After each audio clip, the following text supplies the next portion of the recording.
அரங்கரும் அடியேனும் ஓம் அகத்திஷாய நம. அரங்கமுருகா நினது திருவடி சரணம். திருக்குறள் சூது. ஒன்றெய்தி 100 இழக்கும் சூதருக்கும் உண்டாங்கொல் நன்றெய்தி வாழ்வதோர் ஆறு.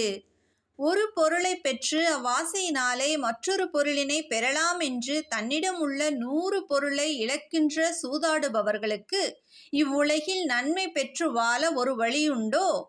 நித்திரைக்கும் யாத்திரைக்கும் நடுவில் வாழும் வாழ்வில் எதுவும் நிரந்தரமில்லை என்ற உண்மையை உணர்ந்து வாழ வேண்டும் என்ற ஆறுமுகப் பெருமானே.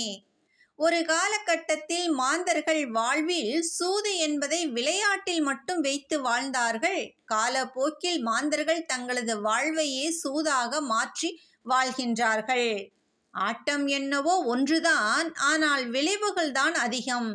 ஆட்டத்தின் தீர்ப்பை அளிப்பது உறுதியாக நிச்சயமாக ஆறுமுகப் பெருமானாகத்தான் இருக்கும். குருவின் திருவடி சேர்ந்தாருக்கு அழிவில்லை, அழிவுண்டாம் சேராதவர்க்கு சான்றோர் வாக்கு. எதை அறிந்தால் எல்லாவித பயத்திலிருந்தும் மனிதன் விடுபடுவானோ அப்படிப்பட்ட தர்மத்தை அருளியவர்தான் ஆறுமுக அரங்கமகா தேசிகர். குரு எந்தெந்த வகையில் எல்லாம் தர்மத்தை கடைபிடித்தாரோ அத்தகைய தர்மத்தை செவியால் கேட்டாலும் படித்தாலும் கடைபிடித்தாலும் அந்த வினாடியிலேயே மனிதன் புனிதமாகி விடுவான். எத்தகைய அடியார்களையும் கைவிடாத குருவாக வந்த இறைவனுடைய திருவடிகளை பற்றி கொண்டு குருவிடம் பூரண சரணாகதி அடைந்து விட வேண்டும். எவர் ஒருவர் அனைத்து ஜீவராசிகளிடத்திலும் குருவை காண்கின்றாரோ அதே போன்று குருவே அனைத்து ஜீவராசிகளாகவும் இருப்பதை எவர் உணர்கின்றாரோ அவரே முதன்மையான பக்தனாவார். இறைவனால் படைக்கப்பட்ட உலக பொருள்களில் நான், என்னுடையது, எனது என்று பற்றுற்று கொள்பவர்கள் மாயை என்னும் துயரக் கடலிலிருந்து விடுபடுவதில்லை.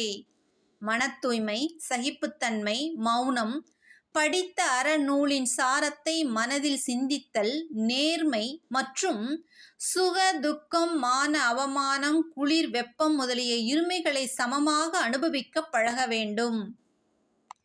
எளிய ஆடைகள் அணிதல், கிடைத்த உணவை உண்டு திருப்தி அடைவது, மனவடக்கம், புலனடக்கம், வாய்மை, பொறுமை, தியானம், தானம் மற்றும் தவம் முதலியவற்றில் சிறந்து விளங்கிய குருவின் நற்பண்புகளின் பெருமையை அறிதல் வேண்டும்.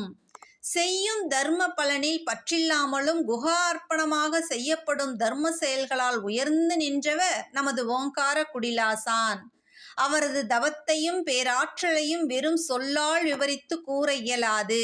அவரது வடிவத்தில் ஆறுமுகனை உணர்வதே நாம் பெற்ற மெய்ஞானம் ஆகும். முருகன் திருவடி வாழ்க. குருவின் அருளோடு பணிவான காலை வணக்கம்.